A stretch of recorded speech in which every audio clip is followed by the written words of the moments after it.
I wish to open with a question, and the question is why? Not only why this event is occurring in the first place, but the much broader metaphysical question of why we exist, and indeed why anything exists at all. My suggestion is that the meaning of our existence and the occurrence of this symposium are inextricably entangled. As I say this, I first want to acknowledge that we stand on the shoulders of giants, that it is the courage and the dedication of countless brilliant genius minds who have come before us, often at great sacrifice, whose ideas and research have laid the foundation for us. It is through them that we can begin to understand perhaps just that little bit more about the ineffable mystery that is our reality, as well as undergo the evolutionary shift we are witnessing on our planet right now.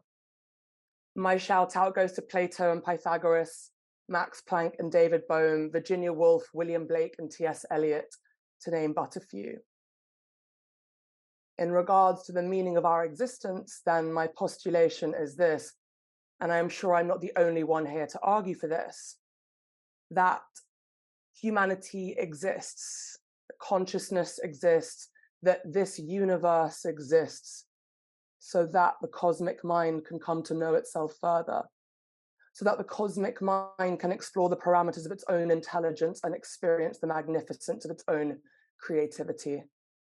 Because just in case you didn't get the memo, contrary to the erroneous dogma of materialist science, this is not so much a material universe as it is a mental one.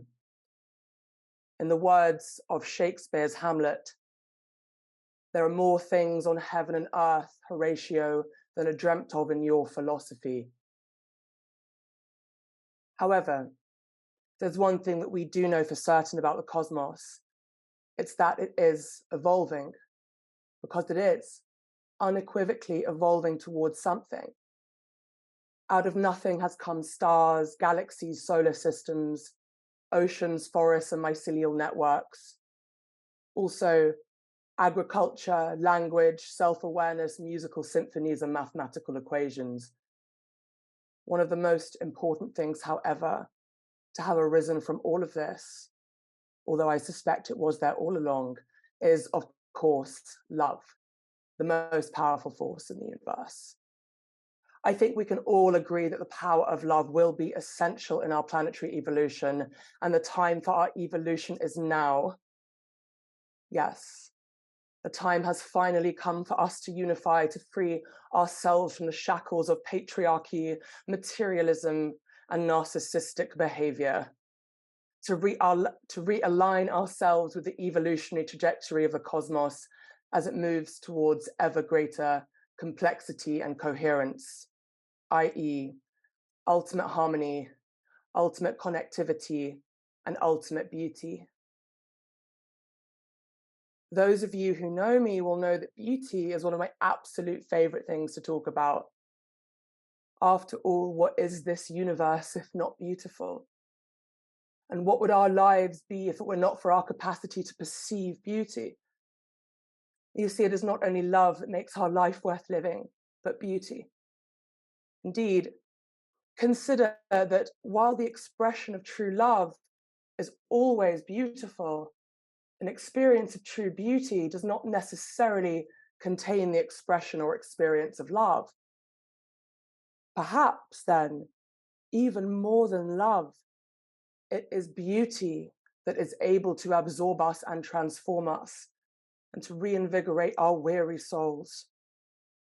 Because it is in the depths of the aesthetic experience that we are granted access to that which lies beyond.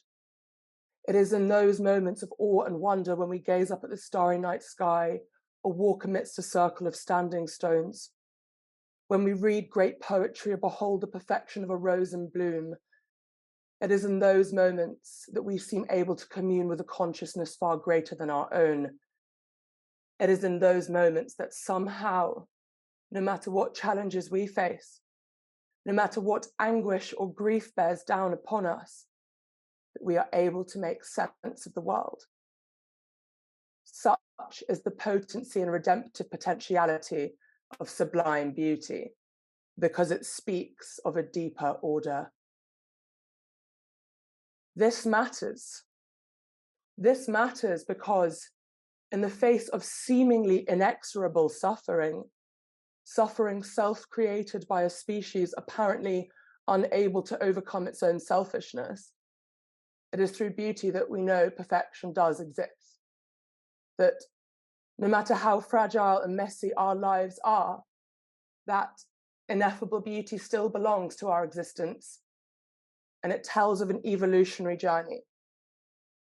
It tells us that perfect harmony does not only exist, it is beckoning us forward, like an echo from the future, whispering of an aesthetic masterpiece that is already orchestrated. As John Keats so famously wrote, truth, beauty, beauty, truth. That is all ye know on earth and all ye need to know. To come back to the here and now, then, why are we hosting this symposium?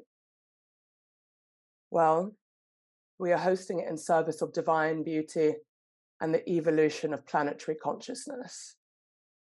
We are here because this is the dawning of a new era for humanity, of which the 1960s counterculture was merely a dress rehearsal. As we move through the symposium, I invite you to hold the possibility of a new planetary society. I invite you to imagine what our most beautiful world might look like, because everything that we create begins in our imagination, and this is how we will dream a new world into being.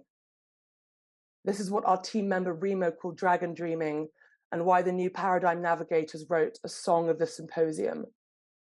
This has been our compass, our North Star, our guiding light.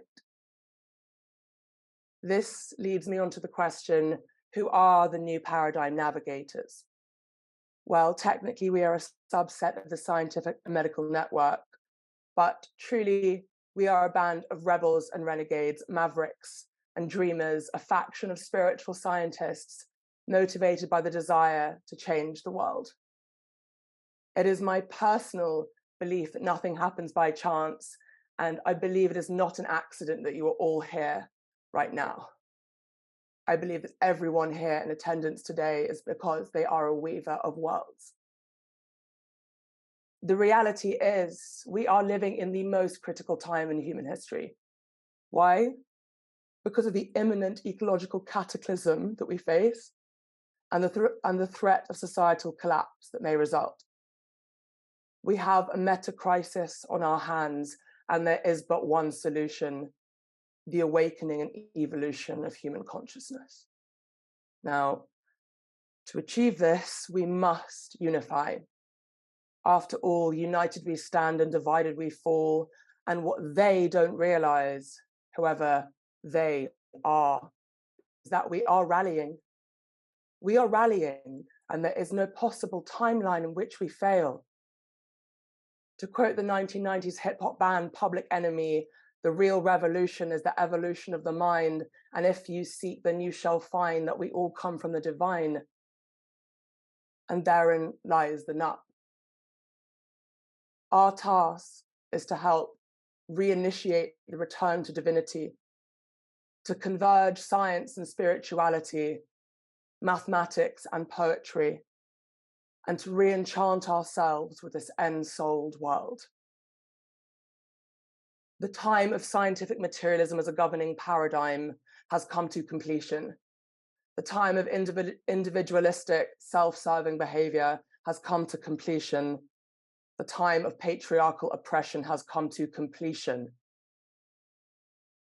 And while we can honor these shadow expressions as necessary contrast within a larger dialectic of human evolution, we can still have the courage to put our head above the parapet and say, no, no more. The same way that Rosa Parks did in 1955, when she refused to give up her seat on a bus as she was legally required to, simply because of the color of her skin. Each one of us here has the opportunity to live our life in the very fullest integrity. It is not an easy task, but the rewards are great. With great power comes great responsibility. Without further ado, and I apologize, I am 5 minutes early, but I think that's okay. Without further ado, it gives me the greatest pleasure to welcome the inimitable Dr. Iain McGilchrist. Dr. McGilchrist is a psychiatrist, writer, and former Oxford literary scholar and fellow at All Souls College. In 2021, he published a book that explores the intersection of neuroscience, epistemology, and metaphysics, entitled The Matter of Things. I am sure that Iain can explain his motivation for being here much better than I can, but I know that we are beyond thrilled to have him. Iain, a warm welcome from all of us, and thank you so very much for coming.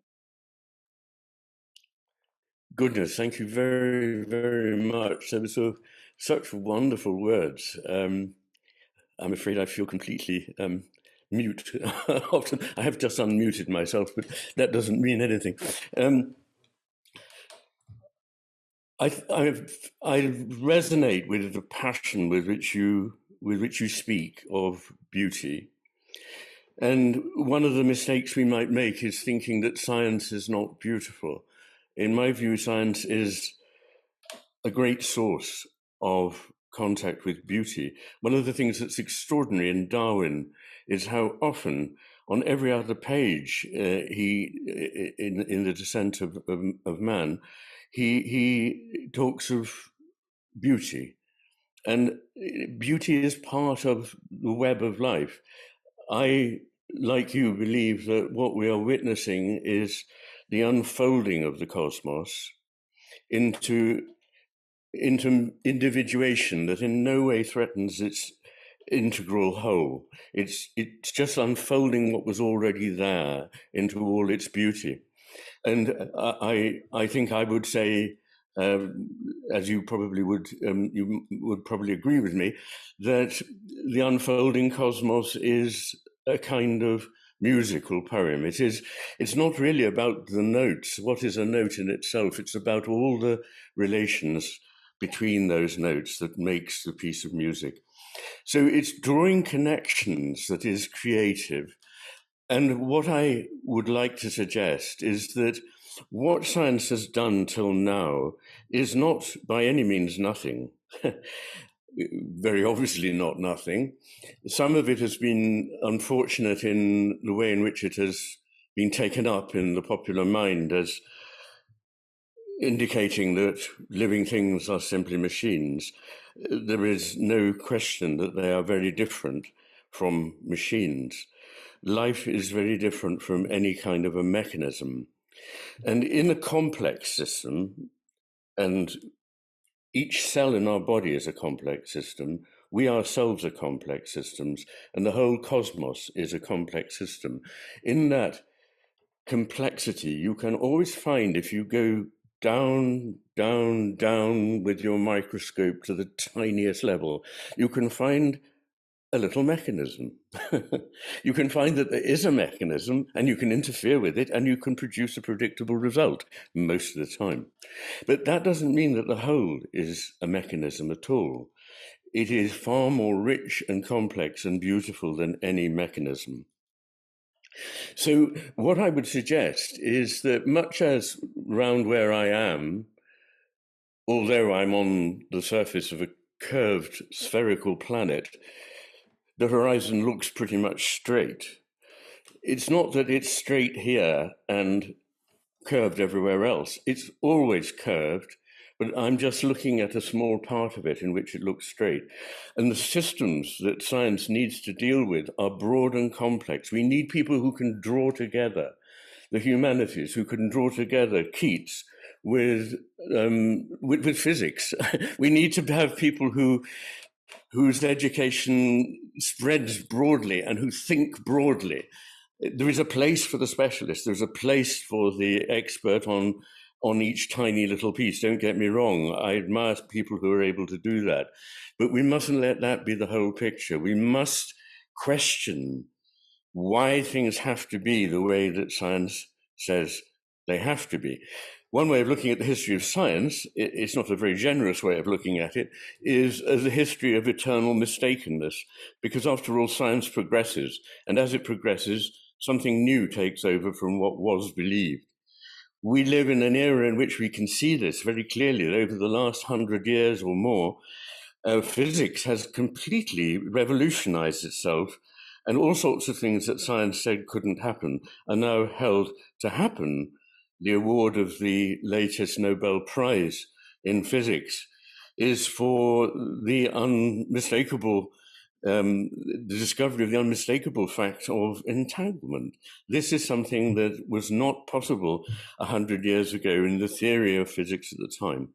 So what we need is people who respect science, but who at the same time don't stop asking questions, questioning even the most obvious things.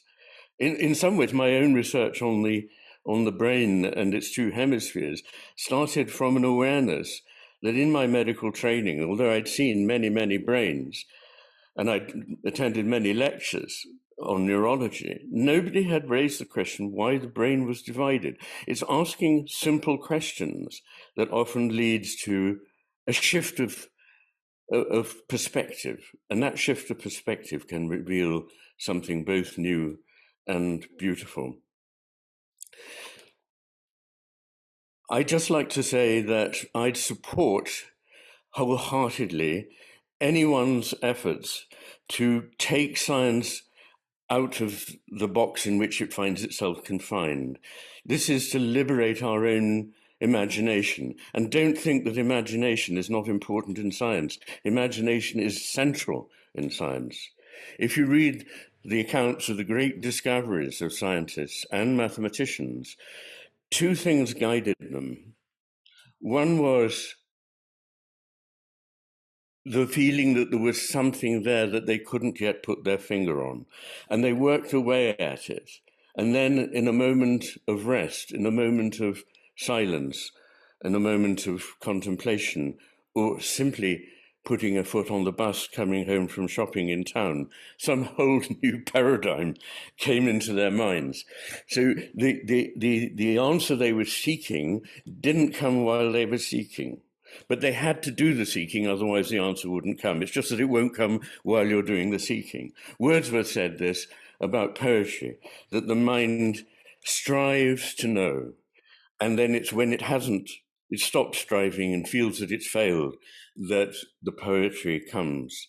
So we need to pursue things, but we need to be guided by the sense that there's something here, not to dismiss it, that there's something here that doesn't quite fit, something here that calls to us, rather as a voice is not there when we stop and just listen and are still, but one is nonetheless in the mode of attentive hearing. And whatever it is that is real at that moment may or may not reveal itself. So one cannot be in control of it. One must give up control. The universe is not controlled by us or anyone else. So it's partly, as I say, that governs scientists and mathematicians. And the other was simply the sense of beauty. So many mathematicians have said the result was so beautiful that it had to be true. And often they couldn't see why it was true at the time when they made their realization. It was only later that it became obvious to them that there was something there that was profound. So we need simultaneously to maintain a sense of respect and integrity for the hard work of people who specialize, even if they use a paradigm that to us is not the most satisfactory paradigm. But we need, on the other hand, not to let go of the things that speak to us, that are important to us, because probably it's only in following those ideas and respecting the beauty that they hold out to us as a kind of almost like a promise of what there is to come, that we will make the necessary steps that have to be taken to save ourselves. We can't, if I may say something about saving ourselves, we can't know whether humanity will survive the catastrophes that seem to be coming on us even faster than was predicted. But what we can know is that something will survive, and probably almost certainly life will survive, and quite possibly human life will survive. But that human life will have to be differently orientated from the human life of the greedy, obsessed, grasping people that we seem to have become. We need to be able to let go of power, to re-experience wonder, and to have some sort of humility about what it is we can know. Okay. Somebody's enthusiastically joining in, and they sound like a very young person, which is absolutely lovely. So the message is that if we're to survive, we have to be more capable of wonder, more capable of humility, and more capable of compassion. Very often the voices that speak on these subjects seem somewhat devoid of these qualities. It's no good answering one mass of humanity that is convinced that it's right and convinced that it knows exactly how we can solve our problems by mirroring that back to them. We need to be examples of people who are honorable, who are faithful to what we know, what we experience, and therefore to be the kind of people who can regenerate the world. I sometimes think that even if we could stop all the processes that are currently destroying the planet, we could purify the oceans, we could save the rainforests, that all this would be in vain if we carried on being the same people we are now. In many ways, it seems obvious that we can only survive by doing things that will save those beautiful, complex systems. And that is true. But if that's all we did without changing our view of ourselves, without reincorporating the idea that the beauty and complexity of the world are in themselves sacred and therefore have value in themselves, not just for how they can be useful to us or support the biosphere, or whatever it is we care to say. It is nature, and nature is a wonderful word, a much better word than the environment, which sounds like something technical, something bureaucratic that is around us. Instead, we need to think of nature as our home and the thing that gives birth to us, which is what nature actually means. It means that which is evermore coming into being. And there I think of Wordsworth again, who talked of something ever more about to be. This is the place where we need to be. We are at that moment when something is going to come forth from us, and we must open our hearts to it while keeping our intellect working on the problems. We need both to be doing the things that need to be done on the ground and experiencing a change of heart. And when I go and talk about these sort of things, it is enormously exciting for me to find that many young people, not just old fogies like myself, resonate with what I'm saying and seem committed to this idea of a re-sacralized, re-enchanted cosmos. Thank you. That's really all I want to say at the moment.